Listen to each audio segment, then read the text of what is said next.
Hello, and this is a wonderful opportunity to have a conversation with Miss Shira, who is in Goa right now. Hi, Shira, how are you? I'm good. Namaste. Namaste. What a I'm very fascinating well. background you have there in Goa. Thank you. And Yes, yes. share a little bit about what's going on in Goa for you and for the experience of India and Goa at this moment. Well, I've been in India since like 16th of February, but I was in the north in the Himalayas and sort of really removed from all this buzz and noise that was happening around the COVID and in China. So it didn't really affect me, the COVID. It was only when I arrived in Goa, which was just literally a few days before the shutdown that we had here, which was on the 15th of March. So I must have got to Goa around the 13th or the 12th of March. And that's, I think, when I realized, oh my God, what's been going on with the world for a month? Literally, it was a month. Because you're isolated up in the mountains because we were really high up in the Himalayas. And so it was a bit of a shock to my body initially because I couldn't believe that everybody was wearing these masks and even at the airport and the security was severe and there was so much panic. But anyway, I arrived safely in Goa only to find that I'm locked now in a room without a kitchen and, without supplies, without water. And so initially it was very tough, but that was like, this is now day 12. Let me ask you about that because lockdown in Goa it was a fascinating thought. Yet maybe share again the first few days, or even the idea of having your freedom taken away, because there's Yeah. people right now that are really struggling with that. And I'm aware that, like, again, you're the type of lady who's done the 10-day silent retreat with Vipassana and has worked a lot on yourself. Yet having your freedom taken away, lockdown in Goa. Perhaps share a little bit about the inner voice or the way that you dealt with that. That's a very good question, actually. I think when one does it voluntarily, it's different. But when it's imposed, there is a resistance because it's a domination of one and it's taking away one's freedom and liberty. So it's something different because it's imposed by an authoritarian regime. And, in this 21st century, it's not something that we're all familiar with when we're taught to be independent and make our own choices, have our own decisions, and suddenly every iota of freedom and independence and empowerment, which is the world you and I live in, it's taken away. It's radical. And you're right. I'm a yogi of many years, of 15, 20 years, and I've done Vipassana and self-imposed silence on myself. And, I've delivered retreats to that effect also. So for me, it's very easy to go into that beautiful cocoon, but still, it's when it's imposed, it's different. Certainly that's where you end up going because that's a safety net to kind of manage all of this fear mentality and to just have the mechanisms from a biological viewpoint to suppress hunger and to energize oneself through all the breathing techniques and everything I've learned. So it was great to apply all of that, but still, it's taking away one's liberty and freedom. And yes, there is a virus, and I'm not sure what is the truth of the message and the information that's out there, whether the steps that are being taken are sort of in response to the emergency of the death rate and the mortality. Because there are so many statistics out there that saying that if you compare this to the other diseases that have caused a lower mortality rate, that the response is actually very severe and very harsh. 10 times. So the jury is out on that one. Mm-hmm. But from a personal viewpoint, having it imposed was initially, I can't believe this is happening. We're in a war. And it felt like I was in a war, very much because there was no food supplies, there was no medical supplies, and you literally were locked in a room. You couldn't go out. People were getting beaten on the street. So it was tough. It was tough for me to see others that were less fortunate than myself. I still had hot water, I have air conditioning, but, it's not that extreme compared to the poor people here that literally have nothing. So my heart went out for them as well. And I think that was what I noticed. The kindness of the local people was just incredible. I mean, they have very little and yet they give so much. I think that was the stark contrast of all of that was like really evident. So you start to appreciate these qualities of being humane much more, or certainly I did. Well, that's I think one of the things when you visit India, that's one of the awe-inspiring things. Many people from the West go to India to say, "Oh, I'm going to improve it. I'm going to make it better," and then they get to meet people who have so little yet are willing to give so much, and it's a weird awakening for the people from the West going there and who have so much and think they're giving so much and they're really giving so little, and it's such a fascinating dynamic. That's absolutely true. TG, that's absolutely true, and it humbles you. It humbles you, and you recognize, as you say, that you're learning from them more than they're learning from you. Here's a question for you, because again, that's beautiful, your analogy of liberty being taken away, because we can imagine pretty much anyone right now, whether you're in your 20s or your 50s or your 80s, a part of our liberty is being taken. The government is saying it's for our own protection.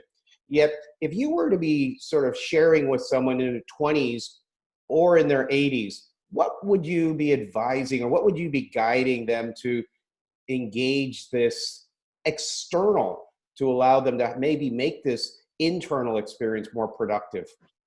Well, because I believe in karma, I believe that everything is ordained by a higher order.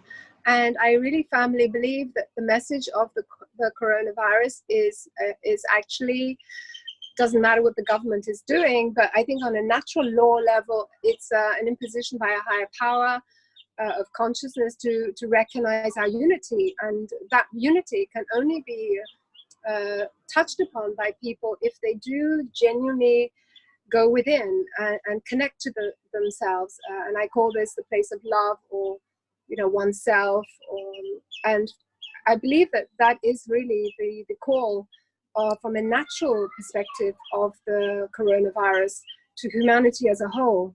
I think it's the earth saying, come on, there's something not right here, and you got to get it in order. You've got to get your own houses in order. So I think it's a beautiful message to send to the young ones in their 20s. I mean, I have my children who are in their 20s. My son, he's a dentist, so and firsthand he had this coronavirus, and I was devastated to find that out whilst I was here. And my daughter, who's dating a radiologist, and my own ex-husband being a GP. So I'm really, and they all had it, and I kind of had a scare of it myself here.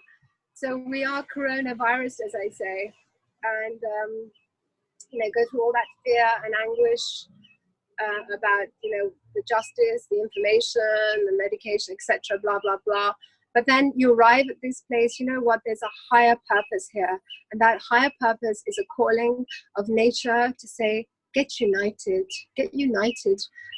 people, and these old systems that we've had in place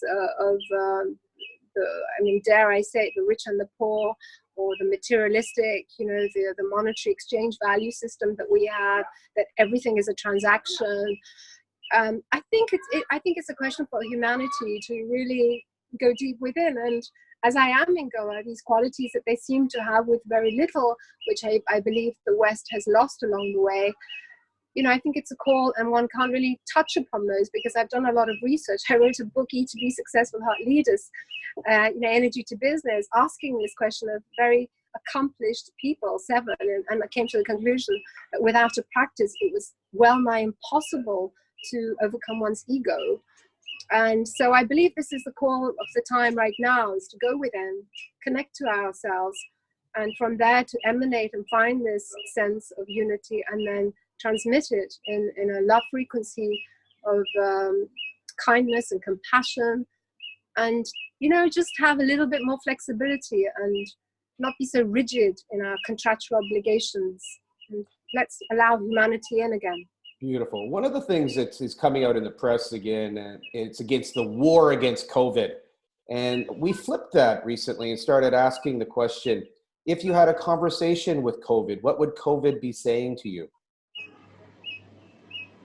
Yeah, I think I answered that. I mean, it's a call of nature to say go within. You know, mankind.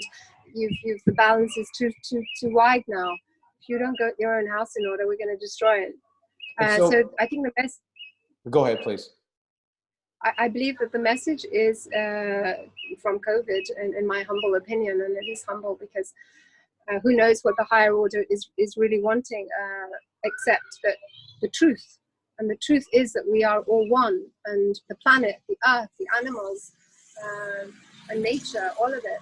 And we've lost that balance. We know we've lost that balance. And I think COVID is a reminder to address that balance. And that balance can't be addressed until we actually get our whole mind body aligned. So it's kind of a domino effect. You know, we can't do this just with our minds alone. We've tried that and it's failed. So it's high time to get our hearts connected and have empathy, have compassion, have kindness, have love for one another. One of the things that is being mentioned is the mind, body, spirit. For the body, what would be one or two or three things you might recommend to our listeners and viewers today to build up the immune system, to build up the mind-body connection? Could you share one or two of the things that you're doing? That's right. I think breathing pranayama is a very important part of it, because it's to oxygenate the blood. So when the blood is more oxygenated, then naturally you've got a higher immune system. You know, you can do Ujjayi breathing, which is just like tightening up the epiglottis, and that removes the toxins also just by doing that simple exercise. It makes a ocean sound here in the throat as you breathe. Would you like to go ahead and try a couple, just so our viewers can see what you mean, or hear what you mean, or experience what you're talking about? Yeah, it's called Ujjayi. So you just basically tighten the epiglottis and you take a breath in through the nose as normal, and you'll hear ocean sound in your breathing.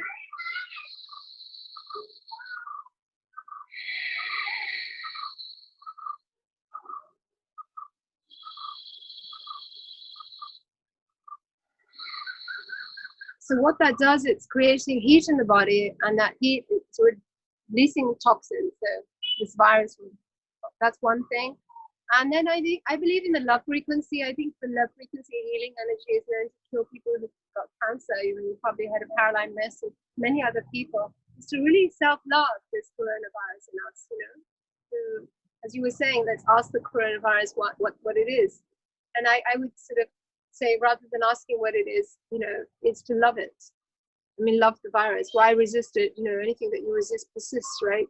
So let's embrace what it is that's inside us. And then I believe that loving energy, rather than that fear energy, is going to have a far more healing effect, and calling in that light on the crown, and sending and radiating it out from our hearts to all parts of our body, especially the lungs region, which is where it sits the most, and in our throats, and allowing that to sort of self-heal. But there is many things that one can do from a yogic perspective, but really meditation, by tapping into that divine source, is I would say the king above the poses. But these two simple things, I think, are sufficient. But there are many more, and if you want to, you know, you can get them. I've got online videos on this on my website. You can download those. I'm giving them away. It's 47 videos. It goes through each of the exercises one can do from an energy perspective to really raise one's own vibration. And how would people, so how would people reach out to you, or what's www can they reach out and connect with you on? That's the water supply. It goes around in tanks here. It's www.shaktipremanand.com. Or you can go to the channel as well. I put a 7-minute free, what I call the Corona meditation as well. You do 5 minutes of closed eyes meditation, 2 minutes of open eyes transmission. And that's available as well. That's free. But the videos, 47 videos of the whole yoga program, together with the manual. And it goes through individually each pose and each exercise, each breath work, each kriya, and each energy center, so you can really apply that and tailor make that to yourself. and that's downloadable, or you can just drop me an email from the page as well. Beautiful. But we work to raise the love energy vibration principally, and this is the toolkit, if you like. You know, sometimes, you know, in yoga especially, we just go straight to the toolkit and we don't really know why we're doing it. We just do it. And so I think the higher intention is like, why are we doing it? And I think that's the call of the moment. Call of the moment is to unify, which is really the meaning of yoga. Beautiful. Unity. One of the things that I find talking to the generation ahead of us, so the 80-year-olds or the 85-year-olds, is that when I use words like embrace the virus, they kind of look at me as if I'm crazy. So, I find that words sometimes don't work, yet the breathing, doing a 5-minute meditation or a guided meditation with my parents has actually been working wonders. Okay. When my father was in the hospital recently, he was having a panic attack, and we ended up doing a meditation with whale music. Oh, that's nice, yeah. Sounds of whales. And I thought it was only going to be like 5 minutes because my father really is not into meditation. But he ended up doing the meditation for almost 40 minutes. Oh, wow. And so could you share some of the benefits that meditation, because again, some of our young friends, they can't stay still for more than 5 minutes. So what would be a tip or a guidance for introduction to meditation for our senior friends and perhaps our young ones? I would say the simplest meditation is, if you think of Einstein's equation, energy equals mc squared. I think a lot of people are familiar with that. And also with the fact that energy it can't be destroyed, it can only be transmuted. Yeah? So if you actually remember that you are that energy, you don't have to go into that 20-minute session or 10 minutes of sitting in silence with your eyes closed. You just remember, I'm energy, and everything around me is energy, and I'm a part of that, and they're a part of me. That is by far the most simplest meditation, and anybody can do that at any time. And if everything is energy, and energy can neither be destroyed or created, it can just be transmuted, then that's a great reference point to fall back on every time you're upset with something, every time you're angry, or then you recognize that in yourself, that you're responsible, because everything is your energy. I like that. Again, even using it as a mantra, I'm energy, I'm energy, I'm energy. For someone who's got an active mind, they want to do sort of an action, yet breathing, I'm energy. It could be a very nice rhythm that somebody could get The mantra is there in Sanskrit. It's called Soham. Soham means I am that. But that doesn't really, people don't get what that means. So I say I am energy, because that's easier for people to understand. Yes. And also it's English. It doesn't matter how you get there, as long as you arrive there with that connection. And it's that connection, because that will automatically connect you to your heart. And that will automatically stop all of your separation, which is where that alienation and the fear comes from. So, and it takes you straight to unity, which is the aim of yoga. Beautiful. One of the things that I found fascinating is whenever I had conversations about this with my father, he would mock it or make fun of it. And that used to upset me many, many years ago. Yet then I was introduced to laughter yoga by Dr. Kataria. And so now when my father makes fun of it, I think that's very useful, because he's just inviting laughter yoga into his practice. So it's been great. So I might introduce I'm energy to him, and he'll go, I'm energy, I'm energy. And he'll be mocking it. Yet if he keeps going with it for 3, 5, 7 minutes, it will have profound effect on his body. Would you agree? Oh, it's the route to awakening, not just on his body. It's a route to awakening to consciousness. It's a super powerful mantra. I mean, it's like going, you go straight up. You don't go through all the stages. So it comes from I mean, I won't go there, but yeah. Let's talk a little bit more about lockdown in Goa.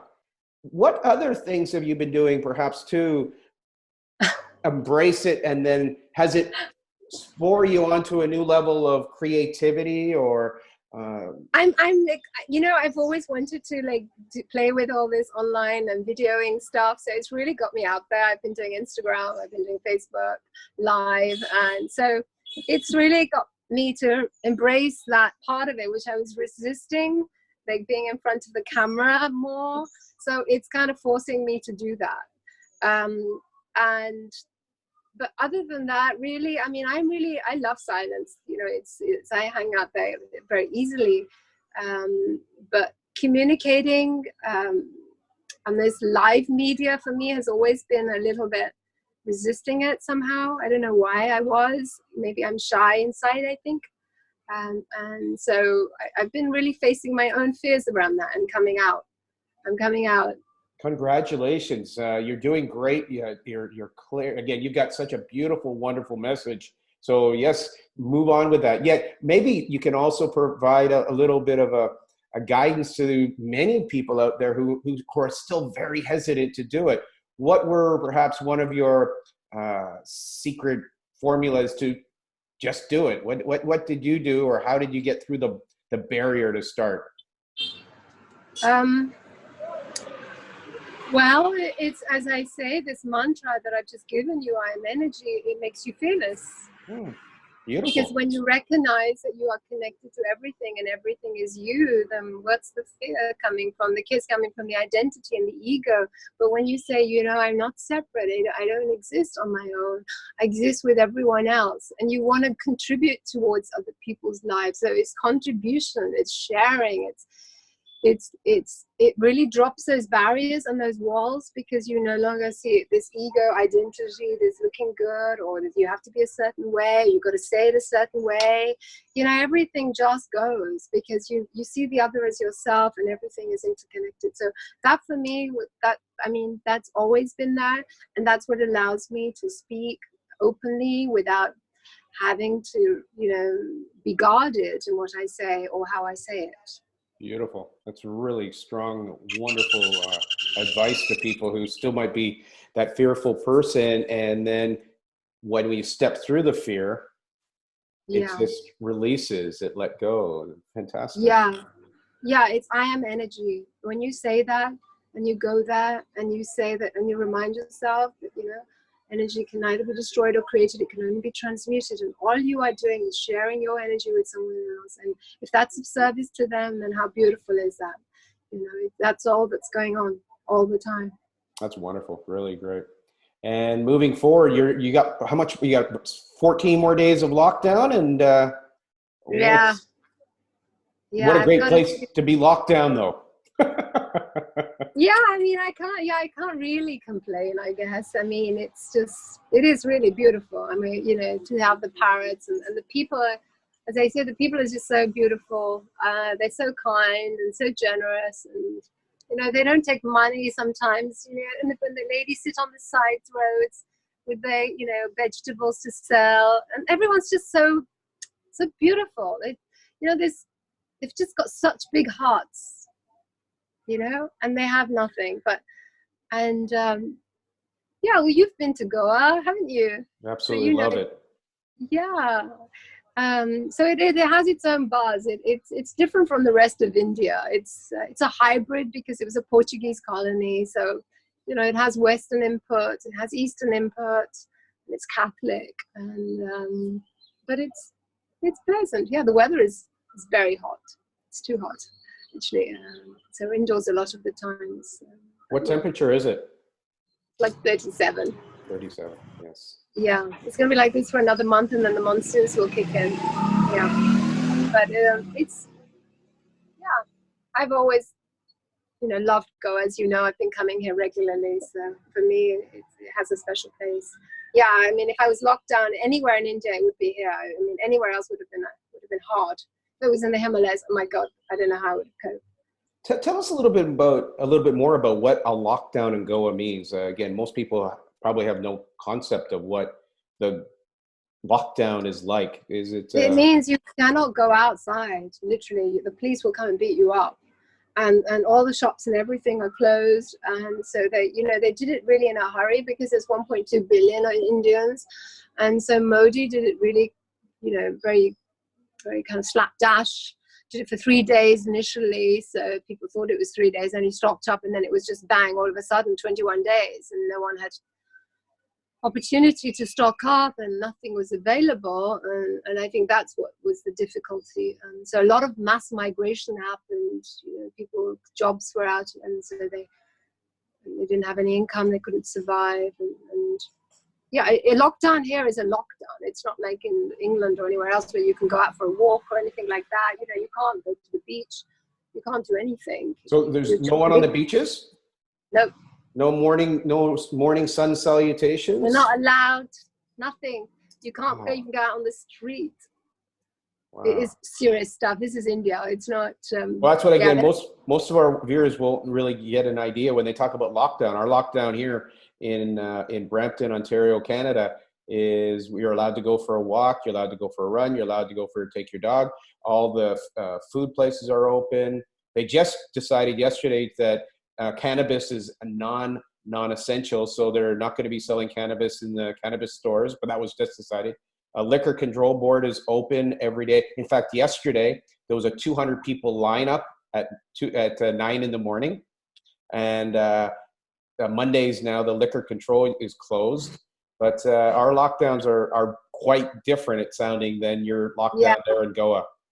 No, this is like you're sentenced here. It's a sentence. It is, I can now see what people, Nelson Mandela, why he would, became so wise. Because what else do you do when you're stuck in between four walls? You learn to go inside eventually, and if you've had that length of time. And I guess, we're fortunate here to have the internet and access to the Wi-Fi. So otherwise, without that, I think it would be very, very, very, very hard. The isolation for a lot of people, would be very difficult. But don't get me wrong, people are still very kind. As I say, because you get like the little people pedaling on their bicycles, and early in the morning before the police come out at 8 in the morning. So people are trying to get around it, but it's like the little ladies on the streets with their little bags outside selling their little wares of vegetables. So people are trying to get around it the best and survive and the best they can. But it's not like the West. No, it's very different. I don't know what the West is like because I haven't had it, but I imagine it's different. People tell me they can travel on tubes and trains. We haven't been able to move. We are literally stuck. You cannot move. You can't even go on your bicycle. You can't walk anywhere. You can't go to the beach, nothing. I mean, it's been rigid. I think it had to be 1.2 billion people. If they got it, like, it would flare up. But I hear through the grapevine that it has caused a disaster in the cities like Mumbai and Delhi, where a lot of the migrant workers came from the villages, and because of this lockdown, there's been a mass migration of these poor people, apparently killing some of them who've had to walk back hundreds of miles back without transport. So there are issues that are coming through as well. It's not all great. It's severe. It's very severe. But this begs the question, like, why was this? I mean, we can't address it in your video, but it does beg the question. Like, why were these barbaric measures put in place to combat this kind of a virus where the disease and the mortality rate is not as high as they're claiming, and where people are resistant to it and they do survive, like me and my own family? So there are questions to be asked about these barbaric measures. So as you've said, a number of your family members have had it and have cleared from it. What was their experience, and perhaps a learning or discovery from any of your relatives? Yeah, I mean, the first one to get it was my son, because, being a dentist, so he's a close proximity. They didn't have the face mask, they only had the mask. So, NHS in England is really, didn't have the equipment. So they really put these young people's lives at risk. And my son is just like 27. So it's for me, I was like devastated, like, to hear that, because it's a war. What did he have to do? What was the process, and is he's all clear now, or what's? Yeah. He's come through it. Yeah, he's on I think his 14 days. They get quarantined, and so once it's identified, and they go through their symptoms. Basically, they just go through it. I mean, it's not like they do anything. They just put you away. It's like being, you just put into a cell and into quarantine, and you just go through your symptoms. And if you survive and you come through it, then you're okay. Or if you don't, then you have the emergency help in the hospitals and ventilations and everything. But fortunately, he was fine. But you know, he was on his own, because that's the protocol.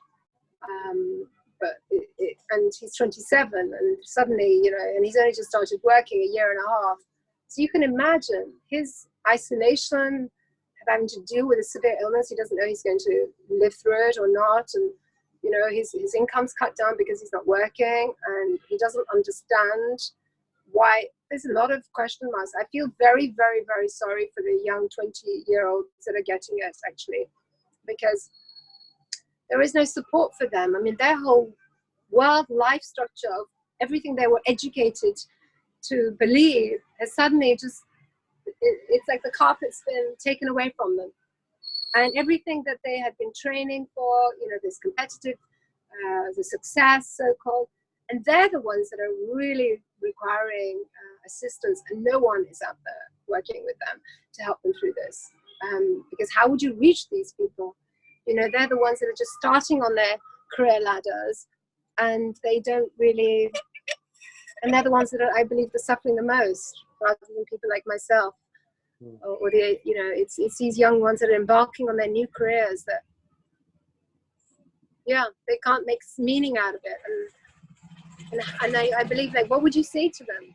I mean, I would say to them, there's a new world order starting, but how do you begin to tell that to someone who's had a conditioned mind of material success for so many years, and who believes his mother to be a gypsy and a hippie and modern day hippie, which I'm not. But you know, it's difficult for them. It's very difficult for them to get their head around this suddenly. It's very difficult. I think it's a real questioning on their reason for existence, like reason of being alive. What is success now? Is a big question mark for them. And what is money? I mean, all of these basic things that they had been taught to, you know, to admire. cherish, admire, to strive for, to sacrifice for. And there is this shift. In fact, someone might say that they're being hugely infused with compassion, perhaps a whole new dynamic at an age that is quite different than any other generation. Whereas our seniors, they were survival after the war. In many ways, we were raised in a affluent society, and then we've passed on a society that is, it's going to be very difficult for our kids to exceed where our generation came from. So there's dynamics going on right now that truly are earth changing. And I guess when you were sharing, my overwhelming emotion was compassion for the young ones, instead of perhaps the way that they're feeling judged. They're feeling they've got to fix the world that in many ways our generation has exploited and raped and pillaged for the betterment of more hand phones and bigger houses and more TVs and bigger cars. And they're now being asked, or in many ways they're taking over the reins of perhaps making this planet a more compassionate, loving, caring place. Yeah, well, I mean, I think they definitely, you know, being put in the washing machine. It depends what comes out, right? I mean, we haven't got a new structure in place. So, but yeah, they're in the washing machine. Let's see what comes out. Fascinating. How about our seniors, the generation ahead of us? My father's 84, and he was supposed to come to India. So his flights all got blocked because, you know, he couldn't travel because they'd canceled all the international flights coming to India. So he was well pissed off. But you know, I think that generation is just super strong. They're just like another breed, aren't they? I mean, they're just so strong, mentally, physically. It's that era. They're just super strong. They just handle everything. It's just like water on a duck's back for them. I always get amazed how well they handle stuff. I think it's our generation. We're sort of in that middle. You know, we're not so ruthless and not so tough, and we're not so compassionate. We're kind of that middle generation. But I think at the 80s, yeah, they for them, it's just like, just get on with it. Well, my mother's been experiencing a number of deaths in her community because she's part of the senior leadership part of the community, and she had a number of people pass over this week. So she's been calling around, and again, it brings an energy of reflection for her. It's also the fascinating part here in Brampton in Canada, because my sister is a nurse, and her fear is quite fascinating because if the seniors do get it, they get put into quarantine and no one can see them. And so many of these seniors are dying alone. Now, from a spiritual perspective, we know we all die alone. Yet from my sis, the nurse perspective, there's a real worry about if they get it, they're going to die alone. And so it's her reflection that's coming through, her worry that's coming through. And I find that that's been a fascinating mirror of the experience also. Yeah, no, I think that's very beautifully put. And as I said before, it's really a question of nature and energy. I call it energy, but call it spirit, call it consciousness, call it oneness, you know, the eternal soul. I mean, it is a calling. There's a calling that's happening, whether people take it on board or not. It is a recognition, you know, the soul is eternal. I know it sounds really ruthless of me to say it like that.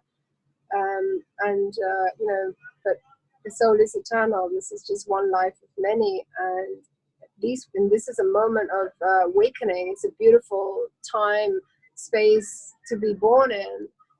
Whether you're old, young, or our age, you know, this wake-up call is like, wow, our souls were born to witness this, whether that's in their 80s, whether that's in their 20s, whether that, you know, you and I in our 50s, whatever the age group. I think it's a beautiful time to be born, and it may look harsh, but there is, you know, sometimes you got to take the hard road to just wake up. Well, that's a lovely way to bring this to a completion. And as the sun sets in Goa, yes, you can see. Absolutely, the energy is just beautifully transitioned as we've learned through the yogic practices, and it's just been beautiful to connect with you. Congratulations on your move into the social media realms. Thank you so much for sharing your experience in lockdown in Goa.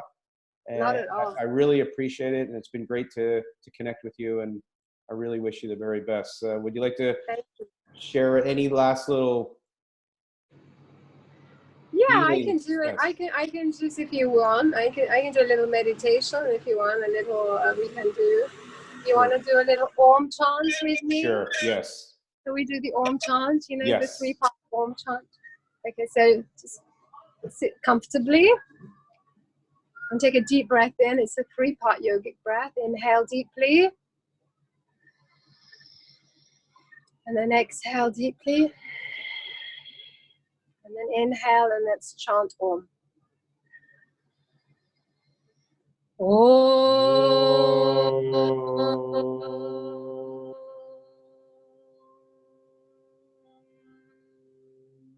Really feel that resonance of the sound in the lower belly, in the rib cage, and in the head. So it's Om as we say the sound. So let's do that again. Inhale. Om.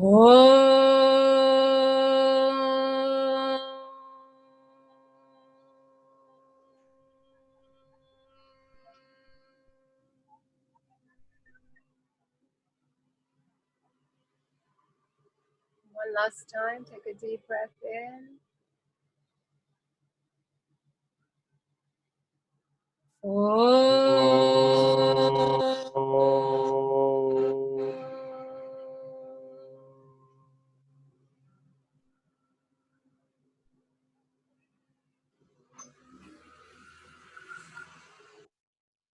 Thank you. Namaste. Namaste. Thank you for having me, Fiji. Thank you. Have a beautiful continuation of your lockdown in Goa. Yes, thank you so much. Bye-bye. Thank you. God bless. Bye.